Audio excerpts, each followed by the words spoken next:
Muhammad Riza Khalid bukanlah sekadar seorang pengusaha. Ia adalah simbol dari oligarki Indonesia. Sosok kuat dan misterius yang pengaruhnya telah meresap ke tingkat tertinggi negara dan bisnis selama puluhan tahun. Julukannya, The Gasoline Godfather, secara akurat menangkap dominasinya di sektor minyak yang strategis serta sifat kekuasaannya yang buram dan nyaris mistis. Ia merepresentasikan sebuah paradoks sentral dalam lanskap kekuasaan Indonesia. Seorang figur yang hampir sepenuhnya tidak terlihat di ruang publik, namun memiliki pengaruh sistemik yang merajalela. Meskipun tercatat sebagai salah satu orang terkaya di Indonesia, ia tetap menjadi sebuah enigma. Seorang pemimpin bisnis bayangan yang dengan mahir menghindari sorotan media. Profil publik yang rendah ini bukanlah sebuah kebetulan, melainkan komponen inti dari strateginya untuk mengakumulasi dan melanggengkan kekuasaan.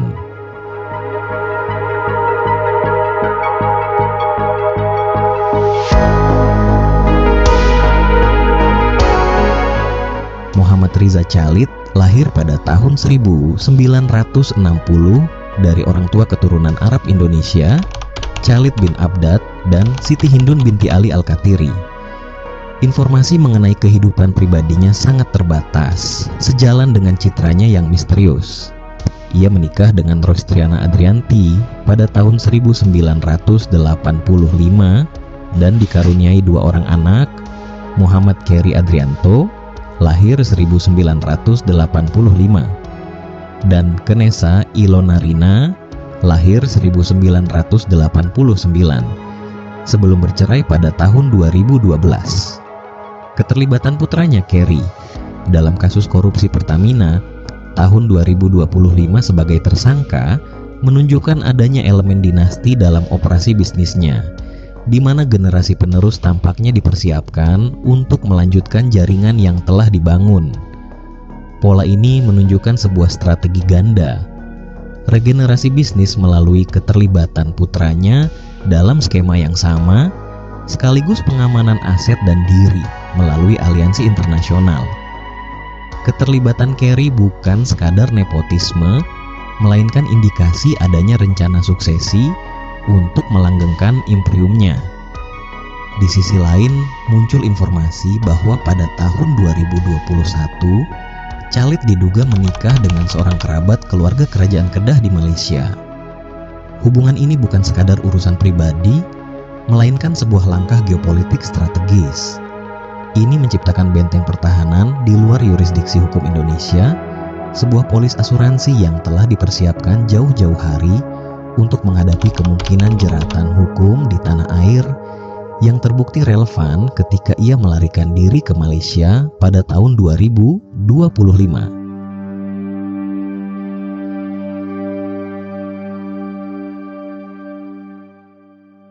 Karir Khalid menanjak dari seorang pedagang bahan bakar skala menengah menjadi seorang gembong dalam bisnis impor minyak, terutama pada era pasca Soeharto di bawah pemerintahan Megawati Soekarno Putri 2002 sampai 2004 yang menyediakan inkubator bagi ekspansinya. Namun, jejaknya di lingkaran elit sudah terlihat jauh sebelumnya. Pada tahun 1997, ia tercatat mewakili PT Dwi Panggas Sakti Prima, perusahaan yang terkait dengan anak-anak Soeharto, dalam upaya pembelian pesawat tempur Sukhoi dari Rusia. Dalam misi tersebut, ia didampingi oleh pejabat tinggi negara seperti Menteri Perencanaan Pembangunan Nasional Ginanjar Kartasasmita dan Panglima ABRI Jenderal Wiranto. Keterlibatan awalnya dalam pengadaan negara yang kontroversial dan bernilai tinggi ini menunjukkan aksesnya yang dini ke titik temu kekuasaan politik, militer, dan bisnis yang menjadi ciri khas Orde Baru.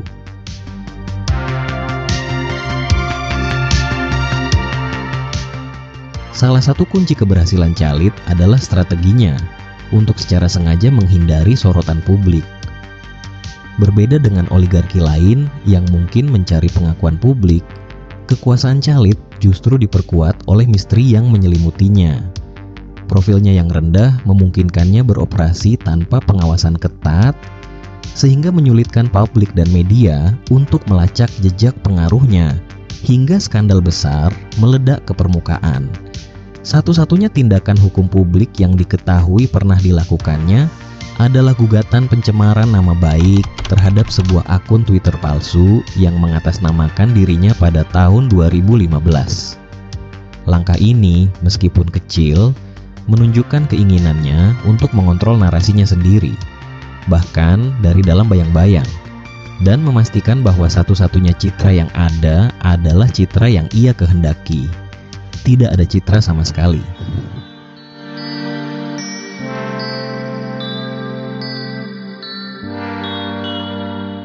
Sumber utama kekayaan dan pengaruh Reza Khalid adalah kendalinya atas sektor impor minyak Indonesia.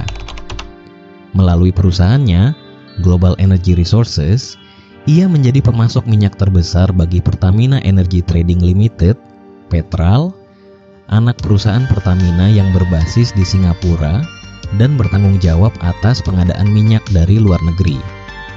Pada puncaknya, perusahaan-perusahaan yang berafiliasi dengan Khalid dilaporkan menguasai hingga 70% dari total kontrak Petral. Kontrol yang mendekati monopoli atas komoditas strategis nasional ini menjadi fondasi kekuasaannya. Selain Global Energy Resources, ia juga menjalankan sejumlah perusahaan energi lain seperti Supreme Energy, Paramount Petroleum, Straits Oil, dan Cosmic Petroleum, yang menunjukkan luasnya portofolio energinya yang berbasis di Singapura, namun terdaftar di yurisdiksi surga pajak seperti British Virgin Islands.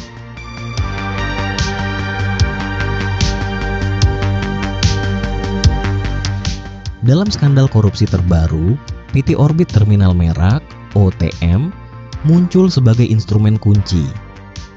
Kejaksaan Agung menuduh Khalid sebagai pemilik manfaat, beneficial owner, dari OTM yang berhasil mendapatkan kontrak penyimpanan bahan bakar jangka panjang dari Pertamina. Kontrak ini dinilai tidak transparan, tidak diperlukan oleh Pertamina pada saat itu, dan dirancang semata-mata untuk memperkaya diri secara tidak adil. Modus operandinya sangat canggih. Sebuah klausul krusial dalam kontrak yang seharusnya membuat aset OTM menjadi milik Pertamina setelah 10 tahun masa sewa sengaja dihilangkan. Tindakan ini saja, menurut perhitungan Badan Pemeriksa Keuangan (BPK), telah merugikan negara secara langsung sebesar 2,9 triliun rupiah. Ini menunjukkan bagaimana Khalid tidak hanya bermain di level perdagangan, tetapi juga menguasai infrastruktur pendukung yang vital untuk memanipulasi rantai pasok energi.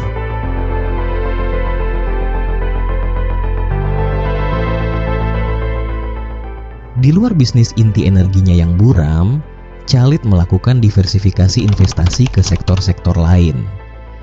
Strategi ini memiliki dua tujuan: menyebarkan modal dan membangun citra publik yang lebih sah. Ia memiliki waralaba Indonesia untuk Kidzania, sebuah taman hiburan anak-anak yang berlokasi di Mall kelas atas Pacific Place, Jakarta, sebuah properti yang juga ia miliki bersama pengusaha lain. Selain itu, ia juga tercatat memiliki saham di maskapai penerbangan AirAsia Indonesia. Langkahnya yang paling menarik dalam membangun modal sosial dan budaya adalah pendirian Al-Jaber International Islamic School di Jakarta Selatan pada tahun 1994. Investasi di bidang hiburan, retail, aviasi, dan pendidikan ini menciptakan lapisan legitimasi, menampilkan citra seorang pengusaha sukses dan filantropis yang sangat kontras dengan sifat bayangan dari operasi intinya di sektor migas.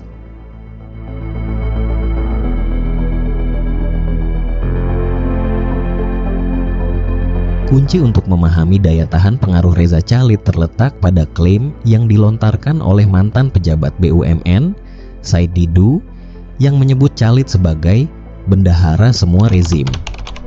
Menurut Didu, Khalid secara konsisten berperan sebagai penyandang dana bagi politisi dan partai politik, tidak peduli siapapun yang sedang berkuasa. Model Patronas ini tidak didasarkan pada loyalitas ideologis, melainkan pada pragmatisme transaksional. menyediakan dana tak terbatas untuk politik dengan imbalan akses dan perlindungan. Hal ini memungkinkannya untuk tetap relevan dan berkuasa melintasi berbagai transisi politik yang tajam di Indonesia.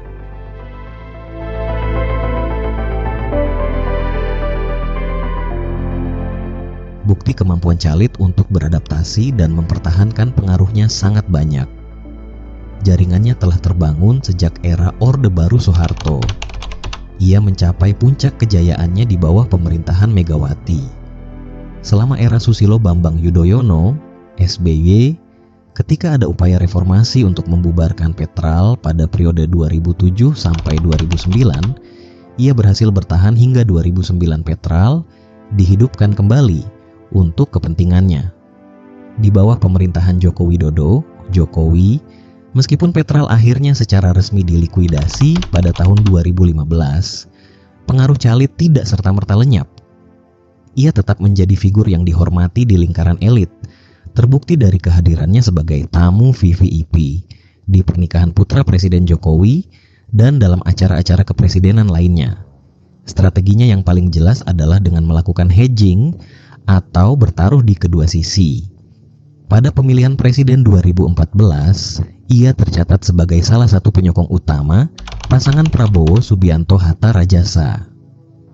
Namun, setelah Jokowi menang, ia dengan cepat mendekati lingkaran kekuasaan yang baru.